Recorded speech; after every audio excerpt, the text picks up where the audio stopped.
What's up guys, and welcome back to another episode of the Summer Career Mode. This is episode number 5. We start today's episode taking on Bari away from home at this absolutely massive stadium. Looked it up, and they do play at a stadium with similar size in real life as well. That must be like the coolest thing ever. For like a a team that sort of slipped down the tiers in their country's football pyramid.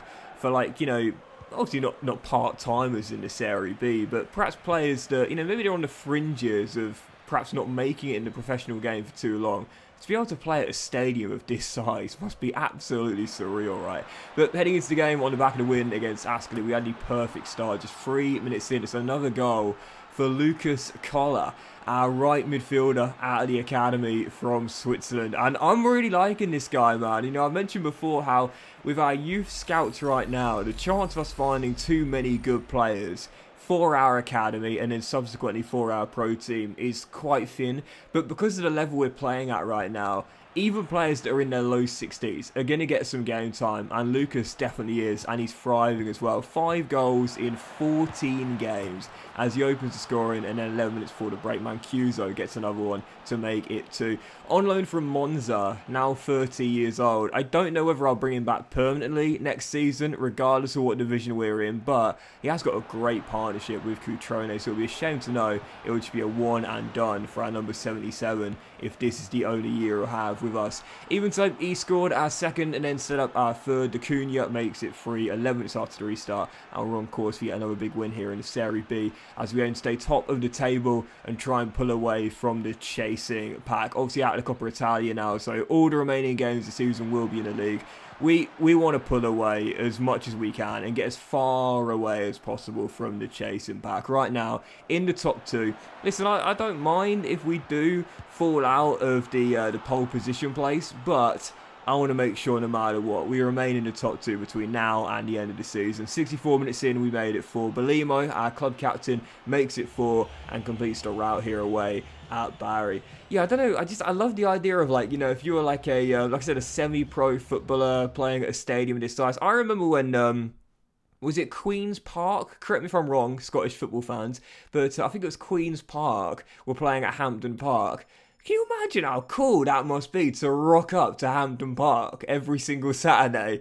You're chatting to someone on a night out, oh yeah, no, I'm playing football on the weekend. Oh yeah, where'd you play? You're thinking about a local park. It's at, the big stadium, Hampden Park. Do you imagine how cool that must be to be able to play there every single weekend? Pop that on your Instagram. Must be so cool, right? But anyways, deadline day ended. We did no business. We had no money. And as you can see on the back of the win against Bari, we're now 15 points clear of our following opponents, Parma, in 3rd place. So 14 games to go, 15-point gap between us and 3rd place right now. Destiny firmly in our own hands to go up with a title as things stand, let alone just automatically promoted.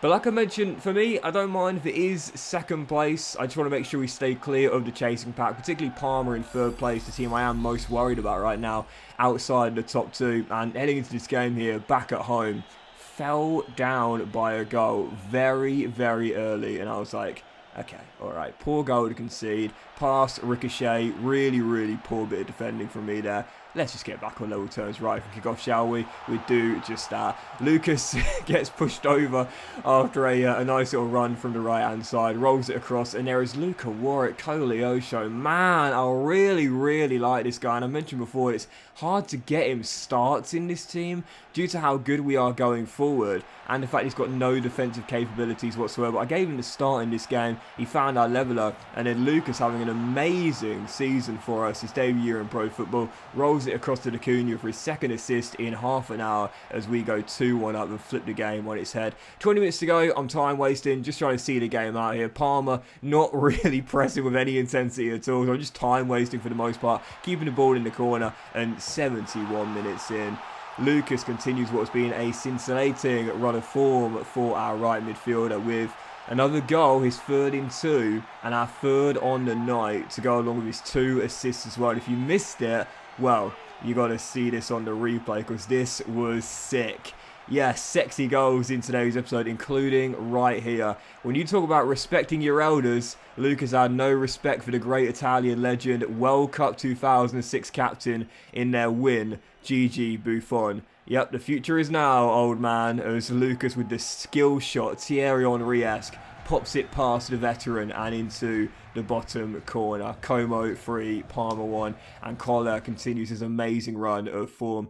It's so frustrating to know he's only gone up by 2 ratings since this his promotion to the pro team as well, because you'll see there and you'll think, well, hang on, he's gone up by 10 out, so now 53 to 63, but no, really, the growth he's had has only been 2, because he had a +8 increase due to the position change. If you remember, he started off as a right back, and we converted him to right midfield, and he grew 8 ratings through the position change. So really, if we talk about natural growth and not position change growth, it's only been up by 2 ratings. And, you know, I mentioned this at length in the last episode. This is where I feel as though EA really need to change the growth system in career mode, because, you know, players have upgrades and downgrades during the season. I'm sure everyone out there probably knows about the website FIFA, and how we go and check the website when the new database comes out, and we see what players have had a deserved or undeserved upgrade or downgrade. I don't know why it can't happen within saves. Do you know what I mean? Like, you know, we seen that this kid right now with 7 goals and 7 assists is absolutely tearing the Serie B up. Now, don't get me wrong, it's the Serie B. We're not talking about him doing this in the Champions League. But even so, people would be taking note of this. People would be taking note of how well he's been playing, even in the second tier of Italian football. And I'm sure scouts out there would be heavily linking him to major European clubs, because there aren't many teenagers that can have this sort of record in the second tier of a top 5 European league. But for some reason, his growth continues to be incredibly slow. And like I said, I think this is where EA really needs to look into this and think, right, if we want to make our game a little bit more realistic and a little bit more immersive, surely if a player is playing at this kind of level, wouldn't it be better to give them a little upgrade boost? And I'm not saying he should be like a 75, 76 rated player, but he's only got up by 2 ratings. To me, he should be in the mid-60s to the high 60s right now in what has been an amazing start to his professional career. It would only make sense, surely, right, to keep it realistic, as opposed to his growth being incredibly slow, despite the fact his performances on the pitch would suggest he's one of the hottest young prospects in European football. Even so, won the following game by 2-1. Another sexy goal there. Well, a couple really, the chip, and then Alberto Sherry saying to Lucas, anything you can do, I can do just the same, with that lovely skill shot there as he won the game by 2-1. Following game, Pisa away from home, another great RTG team for an Italian club in career mode here. Down by a goal. This was one of those games where nothing was going right for me. Down by a goal. We had 2 injuries. First, Daniele Baselli, thankfully just a bruise, he'll be okay for the following game. But a big one, Patrick Cutrone, our top scorer and the top scorer, stayed on the pitch and got the hockey assist for our stoppage time leveler. Yep, that undefeated start as a run continues here. Great camera angle with the Como fans in the corner there celebrating D'Acuña's last second leveler. But 1-1 the final score. Our winning run comes to an end. We do remain undefeated, but the big blow was that injury right there. Yeah, Patrick Cutrone, 21 goals in 24 games. Also got 11 assists as well. Top scorer in the Serie B right now. Local lad, Patrick Cutrone, going for the golden boot.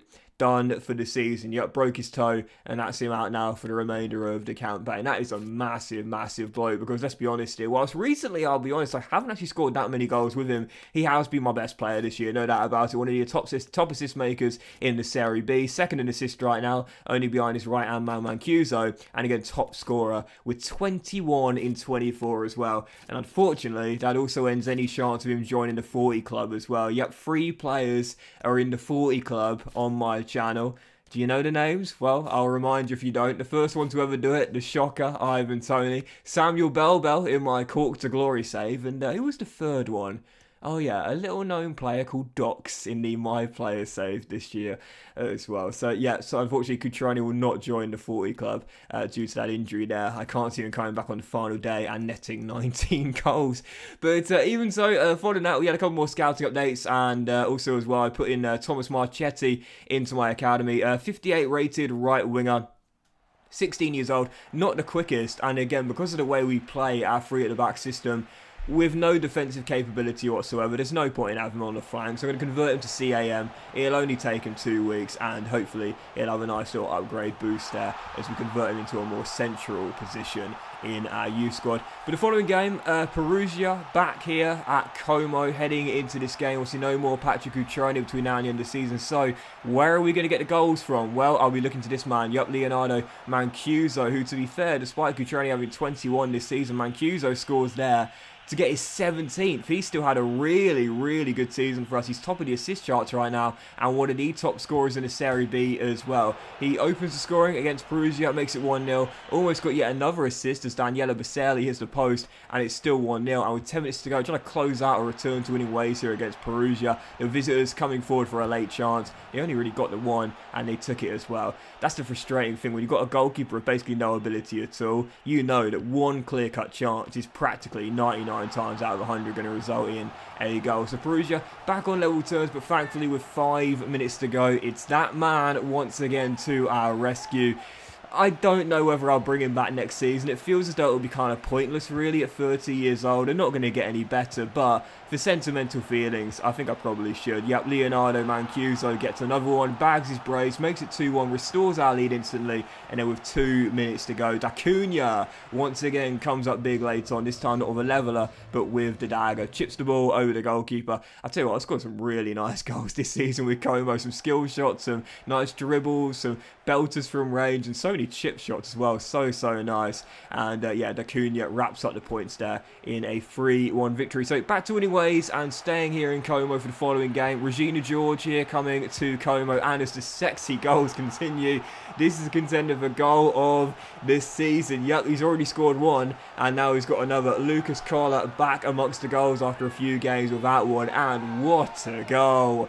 This was from our academy graduate. Yet welcoming Reggina George to our territory, and my goodness, what a goal this is from our young right midfielder. With the acrobatic, weaker left foot effort, bends one into the top corner. Keeper gets a hand on it but can't keep it out. It is an absolutely beautiful bit of technique from Lucas on that right hand side. Another goal for our number 22. It is goal number 8 for the season, 7 for the season, and it proved to be the game winner as well. What a goal that was. The sexy goals continue to go in today's episode. On the back of the win there, as you'll see, we've now gone 22 points clear of Parma in 3rd and Cremonese in 4th as well.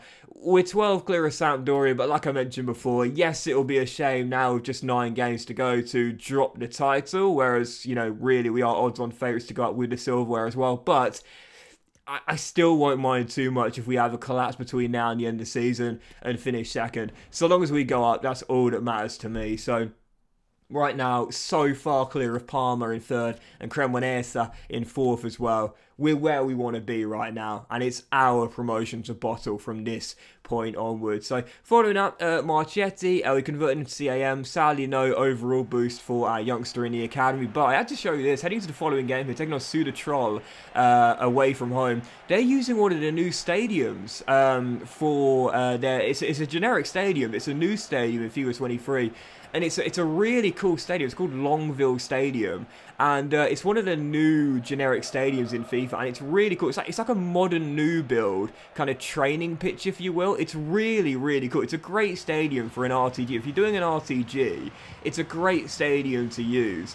And I actually looked up their stadium in real life when I saw this, and it actually looks quite similar as well. I don't know if it was the inspiration for EA when they were making this generic stadium, but it does actually look quite similar, to be fair. It's the first real team I've seen use this generic stadium. It's really cool. And it actually does look quite close to the one they use in real life as well. Their serene kind of environment of this stadium in real life is so nice. But anyway, we took them on away from home, and whilst we did trail by a goal right before the break, we were back on level terms. Oh, surely I've got to bring him back, right? Even if it does feel like it'll probably be a waste of money and there's better and younger targets out there. Leonardo has just been so good this year. Top of the assist charts, surely going to win the assist title. And now 19 goals in 28 games as well. Right before the break, Final Gideon finds our leveller, and we do claim a priceless point in our away against Suda Troll as we maintain our unbeaten run, stretching back to around 18 games now for the final game of today's episode. Spal away from home, heading heading into this game here knowing we're edging ever closer to the title, looking to get back to winning ways here. Once again, we would fall behind 32 minutes in, the host taking the lead, and we need to find a response. And with 15 minutes to go, looking as though our unbeaten run was going to come to an end, we'd find our leveller through Ibrahima Bamba. Yep, just his second goal of the season since joining Como, but we will take it. A leveller and a point, so no wins in our last two. We're stumbling a little bit. We have slowed down since the Cutrone injury, but